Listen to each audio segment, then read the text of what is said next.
ಅಕ್ಕಿ ರೊಟ್ಟಿಗೆ ಮಾಡೋದು. 1 ಗ್ಲಾಸ್ ನೀರು, ರುಚಿಗೆ ತಕ್ಕಷ್ಟು 1 ಸ್ಪೂನ್ ಉಪ್ಪು, ಅದು ಚೆನ್ನಾಗಿ ಕುದಿಬೇಕು.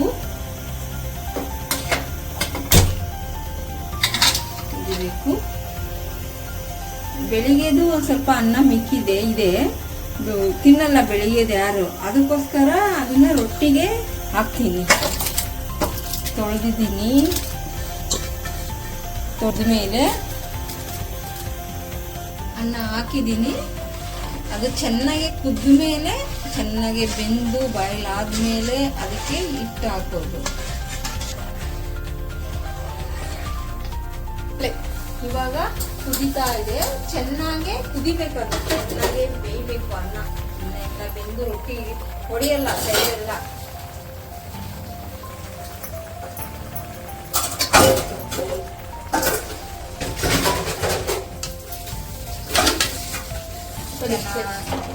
ಇದು ಚೆನ್ನಾಗಿ ಬೆಂದಿದೆ.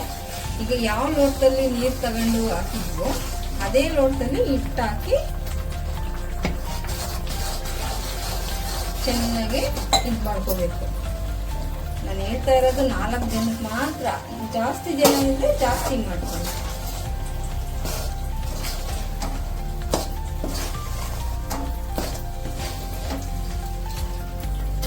ಗ್ಯಾಸ್ ಆಫ್ ಮಾಡಿ. ಇಲ್ಲ ಅಂದ್ರೆ ಫುಲ್ಲು ಸೀದ್ಬಿಡುತ್ತೆ. ಸೀದ್ರೆ ಚೆನ್ನಾಗಲ್ಲ, ಸ್ಮೆಲ್ ಬರುತ್ತೆ. ಇದು ಸ್ವಲ್ಪ ಹೊತ್ತು ಬಿಟ್ಟು ಚೆನ್ನಾಗಿ ಆರಬೇಕು. ಆರಿದ್ಮೇಲೆ ಮಿದ್ದಿ ತೊಟ್ಟೋಣ. ಇದು ತಣ್ಣಗಾಗಿದೆ ಸ್ವಲ್ಪ. ಇವಾಗ ಚೆನ್ನಾಗಿ ರೊಟ್ಟಿ ಮಿದಿಬೇಕು. ಮಿದ್ಕೊಂಡು ಎಷ್ಟು ನೀಟಾಗಿ ನಾವು ಮಿದಿತೀವೋ ಅಷ್ಟು ಚೆನ್ನಾಗಿ ರೊಟ್ಟಿ ಬರುತ್ತೆ, ಸ್ಮೂತಾಗಿ.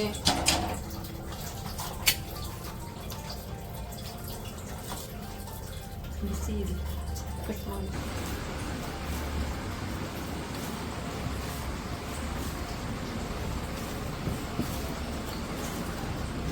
ಚೆನ್ನಾಗಿ ಮಿದಿಬೇಕು.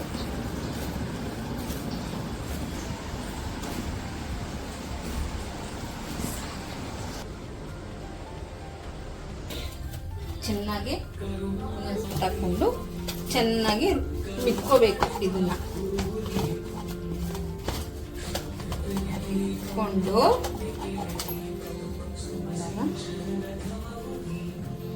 ನೀರೊಳಗೆ ಹಾಕ್ಕೊಂಡು ಸ್ವಲ್ಪ ಹಿಟ್ಟು ಹಾಕ್ಕೊಂಡು ಹಂಚು ಕಾಯಕ್ಕಿಟ್ಟಿರ್ಬೇಕು. ನಾವು ರೊಟ್ಟಿ ತೊಟ್ಟೋದ್ರಲ್ಲಿ ಅದು ಹಂಚು ಕಾಯಬೇಕು ಸ್ವಲ್ಪ. ನಿಮಗೆ ಈ ಥರ ಬಂದಿಲ್ಲ ಅಂದರೆ ಚಪಾತಿ ಉಜ್ಜೋ ಲಟ್ಟಣಿಗೆಲಿ ಉಜ್ಕೋಬೋದು. ಉಜ್ಜಿದ್ರೂ ಚೆನ್ನಾಗೇ ಬರುತ್ತೆ ರೊಟ್ಟಿ. ಈಗ ಹಂಚು ಹಿಂಗೆ ನೀರು ಹಾಕ್ತಾಗ, ಹಿಂಗೆ ಈ ಥರ ನೀರು ಹಾಕ್ತಾಗ ಕಾದಿದೆ ಅಂತ ಅರ್ಥ. ಕಡೆ ರೊಟ್ಟಿ ತೊಟ್ಟಾಗಿದೆ.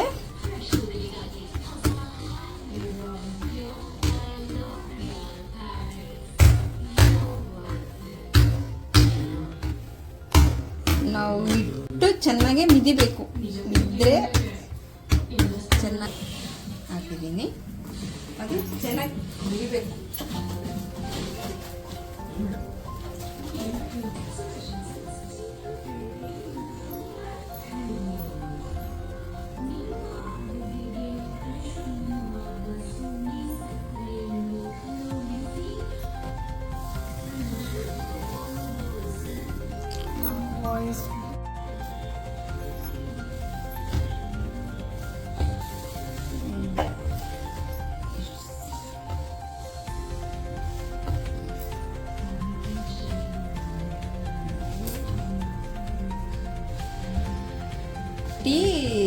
ಇದಾಗಿದೆ. ರೊಟ್ಟಿ ತೊಡ್ತಾ ಇದ್ದೀನಿ.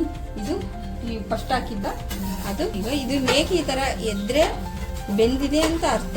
ಕೆಳಗಡೆ ಬೆಂದಿದೆ.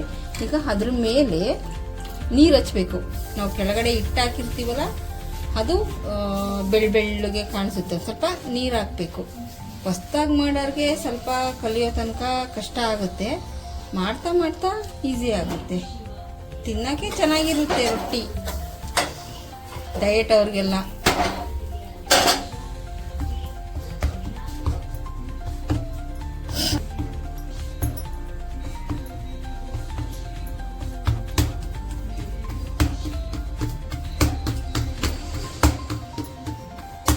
ನಾವು ಯಾವ ಬೇರೆ ಎಲ್ಲ